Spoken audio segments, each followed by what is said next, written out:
자주차의 인공지능을 똑똑하게 하려면 변수를 잘 설정해야 합니다. 변수를 설정하려면 자주차의 운동을 수학적으로 잘 표현해야 합니다.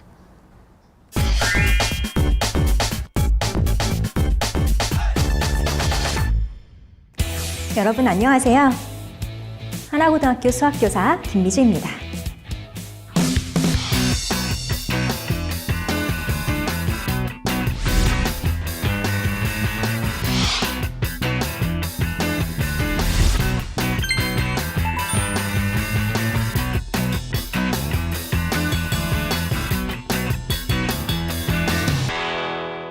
이번 강에서는 수학적 사고를 이용하여 자주차 운동을 효율적이고 정교하게 표현할 수 있음을 알아보겠습니다.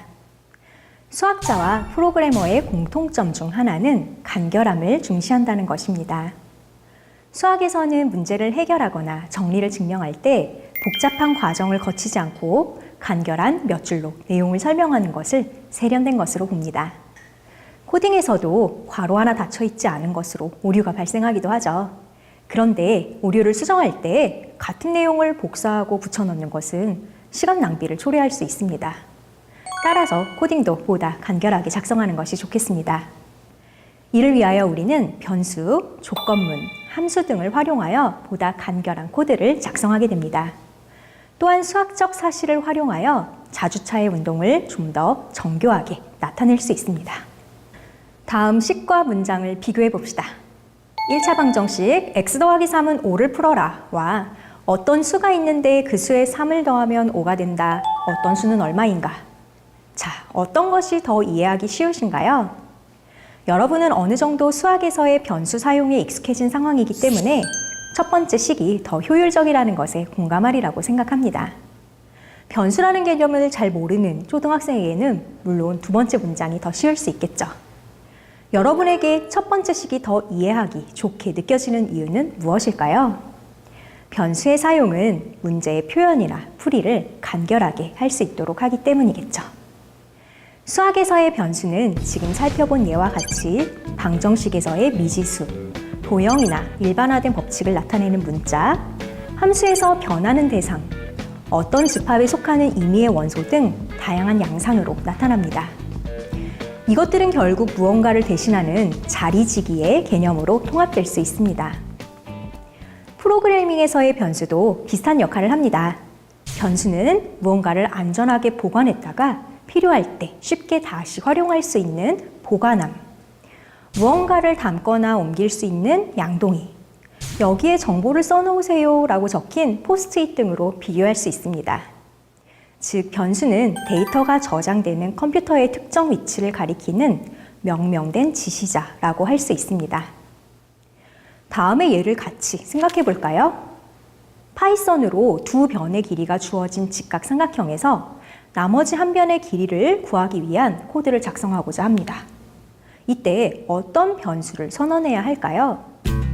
일단 직각삼각형의 세 변의 길이를 표현해야 하기 때문에 세 변의 길이를 x, y, z와 같이 놓겠다라고 생각할 수 있겠습니다.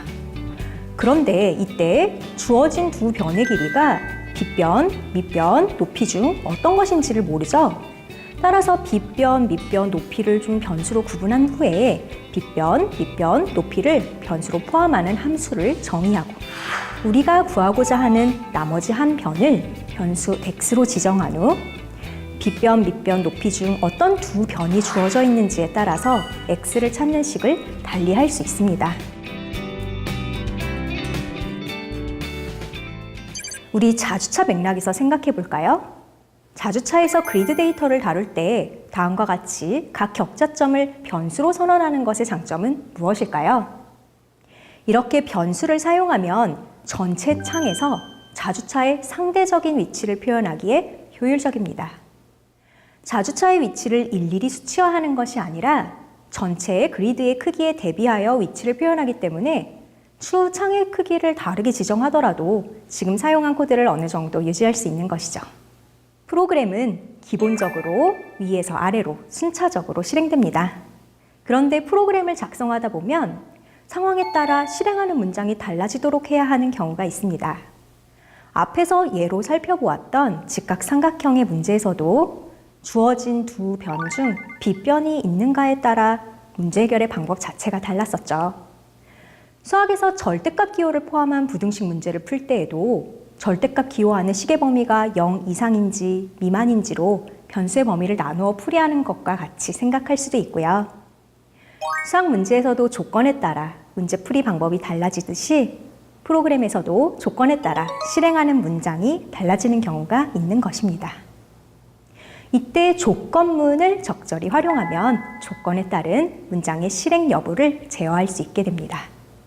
제어 구조는 기본 선택하기, 참인 경우 또는 거짓인 경우 선택하기, 거짓인 경우 다른 조건을 검사하여 선택하기 등으로 나누어 볼 수 있습니다.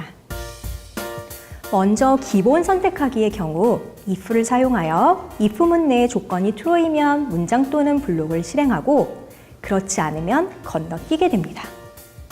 조건식의 값이 거짓인 경우에도 실행할 문장 또는 블록이 있는 경우 if else문을 사용합니다. 거짓인 경우에 다른 조건을 또 다시 검사하여 그것이 참인지 거짓인지에 따라 다른 문장이나 블록을 실행하도록 할 수도 있습니다. 이때는 elif라는 명령어를 사용할 수 있습니다. 직각삼각형 문제의 예에서 구해야 하는 나머지 한 변이 높이인 경우, 밑변인 경우, 빗변인 경우로 경우를 나누어 다음과 같이 조건문을 작성할 수 있었습니다. 사실 밑변과 높이를 구하는 방법은 같지만 답을 출력할 때 내가 구한 것이 밑변인지 아니면 높이인지를 알려주고자 한다면 밑변과 높이를 구하는 과정도 다음과 같이 구분하여 써줄 수 있습니다. 혹시 함수의 세 변의 길이를 모두 알고 입력한 경우에는 You know the answer 라는 문장을 출력해 줄 수도 있겠죠. 자, 이제 함수에 대하여 살펴봅시다. 사과 하나의 가격이 1,200원일 때 사과 2개의 가격은 2,400원, 사과 4개의 가격은 4,800원이 되죠. 이것을 우리가 효율적으로 표현하자면 사과 하나의 가격이 1,200원일 때 사과 X개의 가격을 Y라고 해서 Y는 1200X라는 관계식을 얻게 됩니다. 이것이 바로 수학에서 함수의 기초 개념입니다. 수학에서의 함수는 공집합이 아닌 두 집합 X, Y에 대해서 집합 X의 각 원소를 집합 Y의 원소에 오직 하나씩 대응하는 대응 관계를 의미합니다. 움직이는 물체의 시간에 따른 이동거리, 물건의 가격과 판매량의 관계와 같이 여러 가지 변화 현상을 포함한 다양한 대응 관계는 함수를 통해 이해할 수 있습니다. 함수는 수치적으로 다룰 수 있을 뿐만 아니라 그래프를 통한 시각적 표현도 가능하기 때문에 이를 활용하면 대상 간의 관계를 파악하거나 대상의 변화를 예측하여 문제를 해결하는 데에 도움이 됩니다. 파이썬에서도 수학에서와 같이 특정 기능을 수행하는 코드가 반복적으로 등장한다면 이를 한데 묶어서 이름을 붙인 후 필요한 곳에서 이 이름으로 기능을 불러오는 것이 바로 함수의 기본적인 역할입니다. 즉, 함수는 프로그램의 일부를 모듈로 분리하는 수단이 될 수 있습니다. 수학에서의 함수와 같이 여러 매개 변수를 이용하여 함수의 규칙을 정의할 수 있고 이를 활용하면 코드를 더 읽기 쉽게 그리고 수정하기 쉽게 해줍니다. 파이썬의 함수에는 내장 함수와 사용자 정의 함수가 있습니다. 사용자 정의 함수는 매개 변수를 사용하지 않고 함수 결과를 반환하지 않는 기본 형태, 매개 변수를 포함하되 함수 결과를 반환하지 않는 형태, 리턴문에 의하여 함수 결과를 반환하는 형태 등으로 정의할 수 있습니다. 함수를 정의한 후에는 함수 이름과 괄호 내의 인수를 작성하여 함수를 호출할 수 있습니다. 이제 수학 지식을 활용하여 자주차의 운동을 좀 더 정교하게 나타낼 수 있는 예를 살펴보겠습니다. 자주차의 바퀴는 도로의 수직인 방향으로 움직이죠. 그런데 자주차에 장착된 카메라와 도로가 이루는 각은 수직이 아닙니다. 그러면 카메라로부터 제공받은 좌표를 연결하여 얻은 도로의 모양과 실제 자주차가 움직이는 도로의 모양은 서로 다르겠죠. 따라서 카메라로부터 제공받은 좌표를 자주차의 실제 상황에 맞게 변환하면 자주차가 보다 정확하게 도로의 모양을 인식하여 움직이도록 도울 수 있을 것입니다. 예를 들어 실제 도로 환경에서 달리는 자동차가 인식한 도로의 모양이 그림 1과 같을 때 이를 그림 2와 같이 변환하는 것입니다. 그림 3과 같이 카메라의 초점이 향하는 방향의 반직선과 지면이 이루는 각을 세타라 해봅시다. 자주차의 카메라에서 제공받는 좌표는 카메라의 초점이 향하는 반직선의 수직인 평면 UV 위의 점입니다. 사고의 편의를 위하여 평면 UV 위의 높이를 1로 고정하고 카메라로부터 받은 점의 좌표를 U,V,1이라 합시다. 이를 지면 위의 점 X, Y, Z로 변환하려고 합니다. 이때 계산 과정을 좀 더 쉽게 생각하려면 지면 위의 점 X, Y, Z를 UV 평면 위의 점 U,V,1로 변환하는 과정을 생각한 후에 이를 거꾸로 적용하는 것이 좋습니다. 이렇게 거꾸로 변환하는 과정을 적용하는 것을 역변환이라고 합니다. 그리고 이때 행렬의 곱을 이용한다면 계산이 더 용이하고 파이썬의 연산으로 코딩하기 쉬워집니다. 여기서 잠시 행렬이 무엇인지 살펴볼까요? 몇 개의 수 또는 문자를 다음과 같이 직사각형 모양으로 배열하여 괄호로 묶은 것을 행렬이라고 하고 행렬을 이루는 각각의 수 또는 문자를 그 행렬의 성분이라고 합니다. 수를 이렇게 묶어서 행렬로 나타내면 대량의 데이터의 계산이 편해집니다. 행렬에서 성분의 가로줄을 행이라고 하고 2에서부터 순서대로 제1행, 제2행, 제3행이라고 하고요. 성분의 세로줄을 열이라고 하면서 왼쪽에서부터 순서대로 제1열, 제2열, 제3열이라고 합니다. 일반적으로 m개의 행과 n개의 열로 이루어진 행렬을 m 곱하기 n 행렬이라고 부르고 여기 예에서의 행렬은 그러면 2 곱하기 3 행렬이 되겠죠. 행렬에서 제 i행과 제 j열이 만나는 위치에 있는 성분을 그 행렬의 ij 성분이라고 하고 기호 a, ij로 나타냅니다. 일반적으로 m 곱하기 l 행렬 a와 l 곱하기 n 행렬 b가 있을 때 행렬 a의 제 i행과 행렬 b의 제 j열의 성분을 차례로 하나씩 곱하여 더한 것을 ij 성분으로 하는 행렬을 만든 것을 두 행렬 AB의 곱이라고 하고 이것을 기호 AB로 나타냅니다.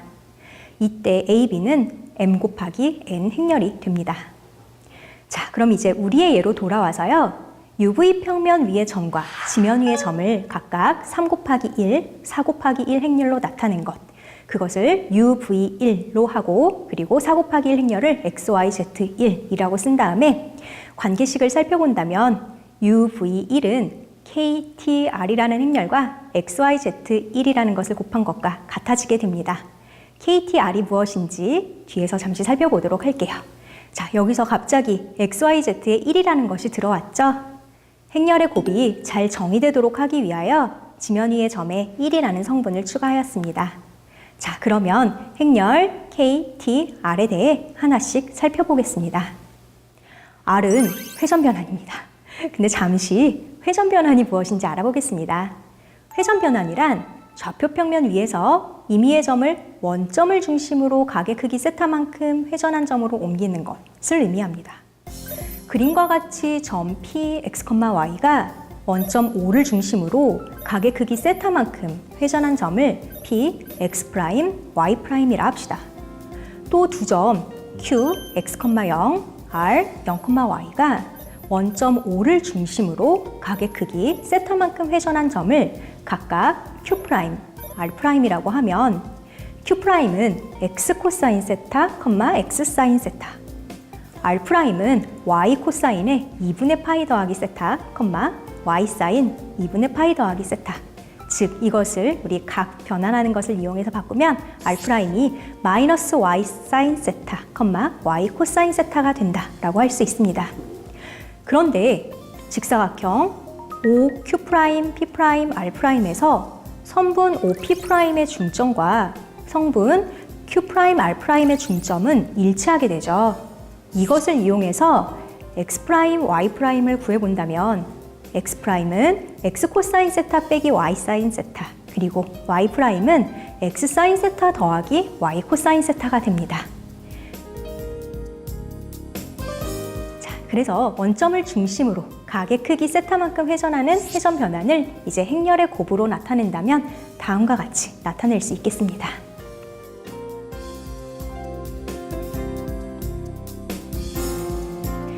이제 지면 위에 X축, Y축, Z축의 교점을 OW라고 해봅시다.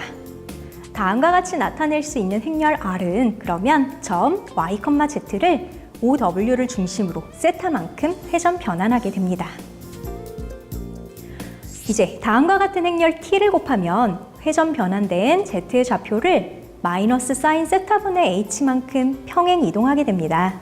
그러면 점의 위치가 카메라 초점으로 이동할 수 있습니다. 이제 마지막으로 다음과 같은 행렬 K를 곱해서 좌표의 크기를 조절함으로써 우리가 원하는 이미지 크기의 도로의 좌표를 나타낼 수 있습니다.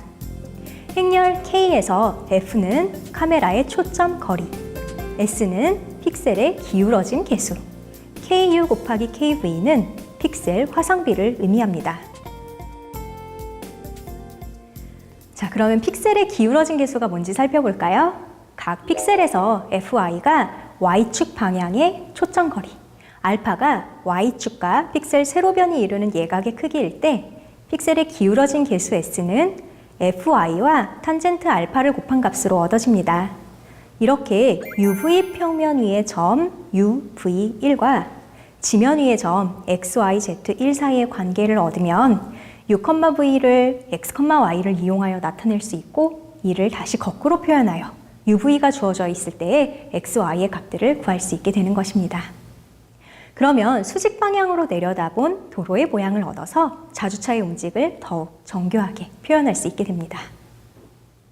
변수, 조건문, 함수, 수학적 지식 등을 활용하면 코드를 좀 더 간결하게 표현하고 자주차의 움직임이 정교해질 수 있음을 아시겠죠?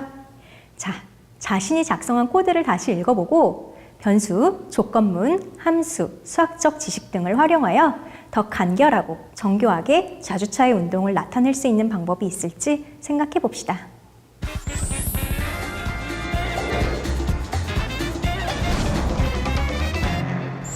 코딩 언어를 열심히 배운다고 해서 자주차의 인공지능을 똑똑하게 할 수 없습니다. 자주차의 운동을 수학적으로 꼼꼼하게 따져볼 줄 알아야겠습니다.